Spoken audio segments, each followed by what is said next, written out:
Myself, Jyoti Rathore, Assistant Professor Chemistry, Government TVPG College, Korba, Chhattisgarh. And today I have to take the class of BSc second year, paper 1 Inorganic Chemistry, Unit 2, Part B.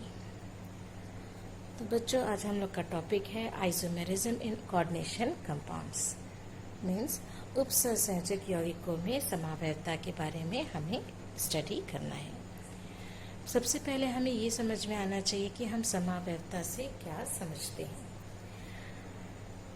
Compounds having the same molecular formula but different structures, means हम क्या बोल रहे हैं, ऐसे हम compounds के बारे में हम स्टडी करने वाले हैं जिनका फॉर्मूला तो सेम रहेगा लेकिन स्ट्रक्चर उनका क्या होगा, डिफरेंट रहेगा, उसको हम आइसोमेरिज्म कहेंगे।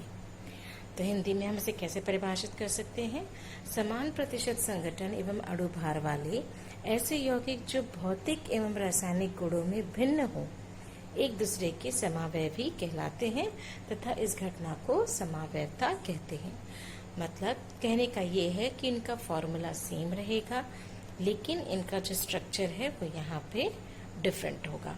तो वो कैसे होगा, इसके लिए हम उसका एक क्लासिफिकेशन चार्ट देख लेते हैं। यहाँ पे अगर हम इसका क्लासिफिकेशन चार्ट की स्टडी करते हैं तो हम देखते हैं कि जो समावयवता यानी कि आइसोमेरिज्म है, हम उसे दो भागों में विभाजित कर सकते हैं। पहला भाग होता है स्ट्रक्चरल आइसोमेरिज्म, जिसे हम संरचनात्मक समावयवता कहते हैं। दूसरा भाग होता है स्टीरियो आइसोमेरिज्म, जिसे हम त्रिविम समावयवता कहते हैं। स्ट्रक्चरल आइसोमेरिज्म यानी संरचनात्मक समावयवता को आप फिर से कई पार्ट में क्लासिफाई कर सकते हैं। पहला भाग होता है आयनाइजेशन आइसोमेरिज्म, जिसे हम आनयन समावयवता कहते हैं। दूसरा हाइड्रेट आइसोमेरिज्म। तीसरा पॉलीमराइजेशन आइसोमेरिज्म, जिसे हम बहुलीकरण समावयवता कहते हैं हिंदी में।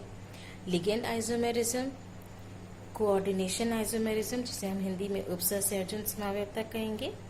Linkage isomerism, coordination position isomerism, जिसे हम हिंदी में उपसंयोजन स्थिति समावयवता कहेंगे। इसी प्रकार जो स्टीरियो आइसोमेरिज्म है, त्रिविम समावयवता, हम उसे दो भागों में विभाजित कर सकते हैं। ज्योमेट्रिकल आइसोमेरिज्म यानी ज्यामितीय समावयवता, ऑप्टिकल आइसोमेरिज्म यानी कि प्रकाशिक समावयवता। अब जो हम समावयवता के अलग अलग पार्ट हैं उसको वन बाय वन स्टडी करेंगे। बहुत इजी टॉपिक है, कोई ज़्यादा दिक्कत नहीं होने वाला, क्योंकि हमको बस एक बेसिक चीज़ें यहाँ पे ध्यान रखना है कि फॉर्मूला सेम होना चाहिए और स्ट्रक्चर डिफरेंट होना चाहिए। तो हम पहला पार्ट इसमें ले रहे हैं आयनाइजेशन। आयनाइजेशन मतलब कि आयन्स की हम बात यहाँ पे कर रहे हैं। तो the compound which give different ions in the solution although they have the same composition, means composition same होगा लेकिन अलग अलग सॉल्यूशन में उनके आयंस देने की कैपेसिटी अलग होगी। मीन्स ऐसा समावयवता जिनमें जो लिगेंड है, लिगेंड के बीच में विनिमय हो रहा है, एक्सचेंज हो रहा है, उसके बारे में हम लोग को यहाँ पे स्टडी करना है। तो हम एग्जाम्पल से उसको यहाँ पे समझते हैं। अगर आप एग्जाम्पल को बहुत ध्यान से समझेंगे तो बहुत इजी है, कोई दिक्कत नहीं होना है। आप यहाँ पे दो कॉम्प्लेक्स देखिए, कलर को आप ध्यान देंगे। यहाँ पे अगर आप यहाँ पे देखते हैं तो ब्रोमीन आपका ऑरेंज कलर से हम डिफाइन कर रहे हैं, सल्फेट को हम ब्लू कलर से। फिर सेकेंड कॉम्प्लेक्स में आप देखिए, सल्फेट अब आपका कॉम्प्लेक्स के अंदर है, मतलब इनसाइड द ब्रैकेट, और ब्रोमाइड आयन आउटसाइड है। जब हम इन दोनों कॉम्प्लेक्स का बेरियम क्लोराइड से रिएक्शन करते हैं तो क्योंकि दोनों का फॉर्मूला तो सेम है, क्योंकि दोनों में ही कोबाल्ट है, दोनों में ही 5 अमोनिया है, दोनों में एक एक ब्रोमीन है, दोनों में ही एक एक सल्फेट है, तो जब पूरा फॉर्मूला सेम है तो रिएक्शन भी सेम होना चाहिए। बट ऐसा नहीं है। क्या डिफरेंस है, यही हमको समझना है।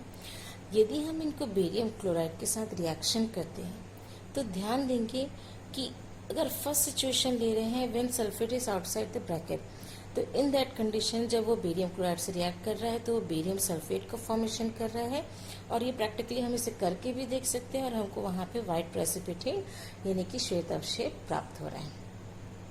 वहीं पे अगर हम सेकेंड सिचुएशन की बात कर रहे हैं, जब bromide ion is present outside the bracket, हम अब इसको बेरियम क्लोराइड से रिएक्शन करा रहे हैं तो हमको यहाँ पे कोई भी अवशेप नहीं मिल रहा है।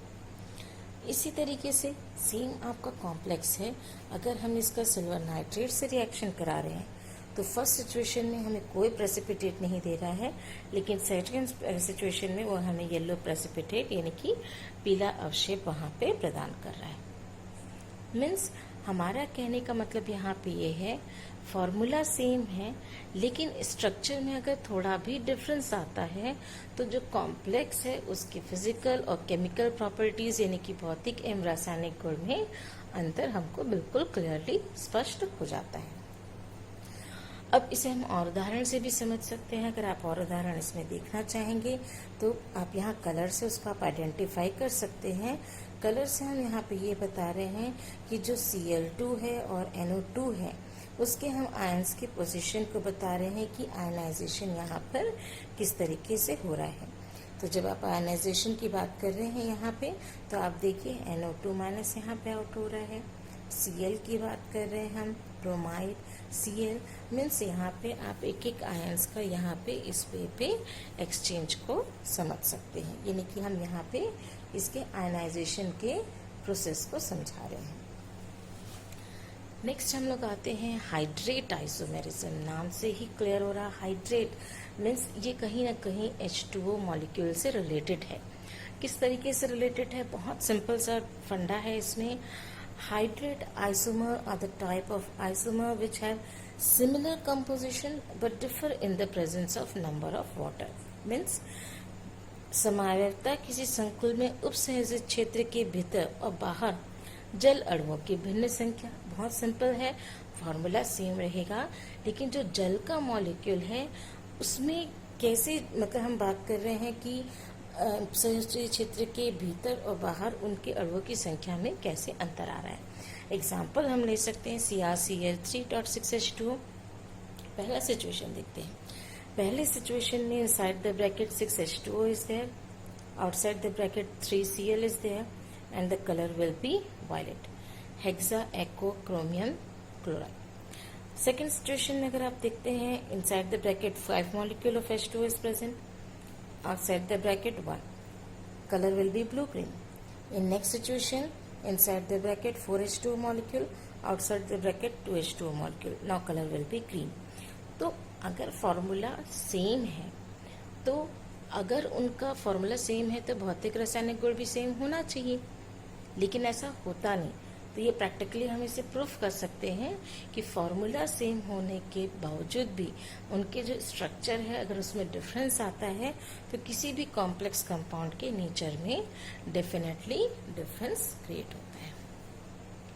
नेक्स्ट हम आते हैं पॉलीमराइजेशन आइसोमेरिज्म में। पॉलीमराइजेशन आइसोमेरिज्म में हम यहाँ पे क्या बोल रहे हैं, those complex that have the same empirical formula but different in molar molecular mass.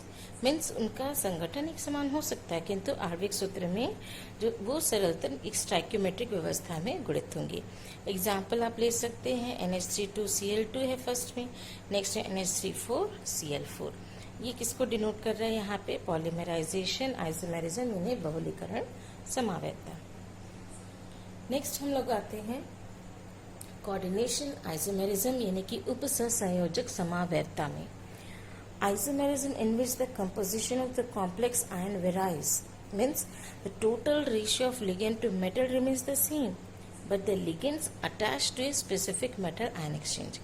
Means formula वही है, फिर वही बात रिपीट हो रही है, फॉर्मूला वही रहेगा लेकिन स्ट्रक्चर में चेंज कैसे हो रहा है। मीन्स जो लिगेंड वहाँ पे जोड़ रहे हैं वो लिगेंड यहाँ पे क्या हो रहा है, अलग अलग तरीके से यहाँ पे अटैच हो रहे हैं। कैसे होंगे एग्जाम्पल से समझते हैं। पहले एग्जाम्पल को यदि आप ध्यान से देखते हैं यहाँ पे तो CrNH3 है, CrSCN6 है, वहीं पे चेंज कैसे आ रहा है, चेंज इस तरीके से आ रहा है कि अब यहाँ पे NH3 से NH3 हो रहा है, देन SCN6 से SCN4 हो रहा है। मीन्स हमने क्या किया है, यहाँ पे जो लिगेंड है उस लिगेंड का हमने यहाँ पे विनिमय यानी कि एक्सचेंज किया है। सेम एग्जांपल आप नीचे भी देख सकते हैं, NH3 again exchange will be there, NH3 and here Cl4 only. तो इसे हम बोलते हैं coordination isomerism. I think clear हो गया होगा ये कि हमको यहाँ पे लिगेंड का एक्सचेंज करना है। नेक्स्ट हमारा है coordination position isomerism. Means in some polynuclear complex when ligand associated with two metal atoms are exchanged. ठीक है, जो मेटल एटम से लिगेंड अटैच हैं, अगर वो अपना पोजीशन चेंज करते हैं, एक्सचेंज कर रहे हैं, तो उस कंडीशन में हमको मिलता है coordination position isomerism, that is उपसंयोजक स्थिति समावयवता।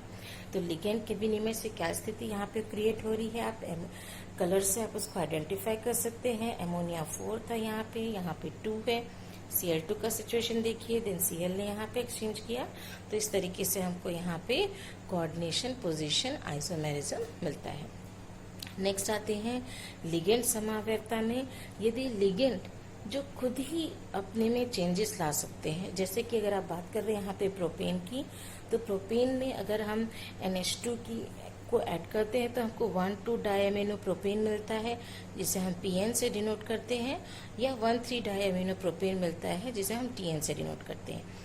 दोनों का फॉर्मूला सेम है क्योंकि number of carbon, number of NH2 same है, बट फिर भी दोनों में क्या डिफरेंस होता है, स्ट्रक्चर सेम होते हुए भी स्ट्रक्चर में क्या डिफरेंस है कि दोनों के लिगेंड जो है वो लिगेंड खुद ही यदि समावयवता में डिफरेंस शो कर रहे हैं, तो डेफिनेटली वो जिस कॉम्प्लेक्स के साथ जोड़ेंगे वहां पे भी वो समावयवता में डिफरेंस शो करेंगे। तो अगेन यहाँ पे हमको क्या क्लियर हो रहा है कि फॉर्मूला सेम होते हुए भी स्ट्रक्चर में डिफरेंस है। In same way linkage isomerism में आते हैं।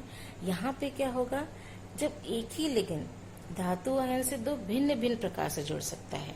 क्लियर, यानी कि लिगेंड यहाँ पे है, पर लिगेंड अलग अलग तरीके से, जैसे आपको ऑलरेडी आप लोगों ने पढ़ा हुआ है कि NO2 नाइट्रो होता है, बट ONO नाइट्राइट होता है। तो इन सेम वे यदि वो O से जुड़ रहा है दैट मीन्स ये नाइट्राइट हुआ, अगर N से जुड़ रहा है दैट मीन्स वो नाइट्रो हुआ। पर दोनों का फॉर्मूला सेम है, लेकिन इनकी जो बॉन्डिंग है, एक में ऑक्सीजन से, एक में नाइट्रोजन से, जो आप इसके नेम से यहाँ पे क्लियर कर सकते हो, नाइट्रेटो और नाइट्रो। तो जो लिगेंड है वो लिगेंड किस तरीके से लिंकेज कर रहा है, उससे भी उसके आइसोमेरिज्म में डिफरेंस हमको क्लियर होता है। फिर आते हैं ज्योमेट्रिकल आइसोमेरिज्म, ज्यामितीय समावयवता। मीन्स मेटल है, मेटल की से लिगेंड जुड़ कैसे रहे। तो अगर आप स्ट्रक्चर को बहुत ध्यान से देखते हैं यहाँ पे, तो अगर सेम मॉलिक्यूल एक साइड होते हैं तो हम उसको सिस अरेंजमेंट बोलेंगे, अगर सेम मॉलिक्यूल अपोजिट साइड में जा रहे हैं तो हम इसको ट्रांस अरेंजमेंट बोलते हैं। सेम आप यहाँ पे भी देख लीजिए, सेम मॉलिक्यूल यदि आप ऐसा रखते हैं इसको, सेम मॉलिक्यूल जो है अगर आपके एक साइड आ रहे हैं तो हम इसे सिस अरेंजमेंट बोलेंगे, पर अगर सेम मॉलिक्यूल अपोजिट साइड में जा रहे हैं तो हम इसको ट्रांस अरेंजमेंट कहते हैं। और फाइनली लास्ट हमारा आता है यहाँ पे ऑप्टिकल आइसोमेरिज्म। ऑप्टिकल आइसोमेरिज्म ये आप खुद ही करके देख सकते हैं। हम ऐसे आइसोमेरिज्म की बात कर रहे हैं जिनका फॉर्मूला सेम है, लेकिन उनका जो मिरर इमेज है, दर्पण प्रतिबिंब, वो उसमें खुद सुपर इम्पोज यानी कि अध्यारोपित नहीं हो सकता। तो जिस तरीके से आप इस स्ट्रक्चर में देख सकते हैं कि हमने यहाँ पे मिरर रखा है। अब आप यहाँ पे ध्यान से देखिए लिगेंड की स्थिति को देखिए, सेम टाइप के लिगेंड है। मिरर इमेज जब हमने बनाया वहां पे, तो अब इस मिरर इमेज को अगर आप उठा के इसके ऊपर सुपर इम्पोज करना चाहेंगे तो वो पॉसिबल नहीं होगा, क्योंकि वो सुपर इम्पोज नहीं हो सकता। लेकिन फॉर्मूला यहाँ दोनों का सेम है, लेकिन दोनों के स्ट्रक्चर में बेसिक डिफरेंस ये है कि हम इसको यहाँ पे सुपर इम्पोज नहीं कर सकते।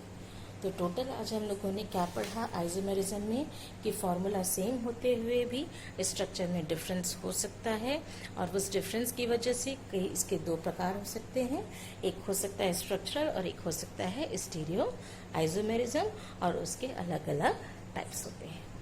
Thank you.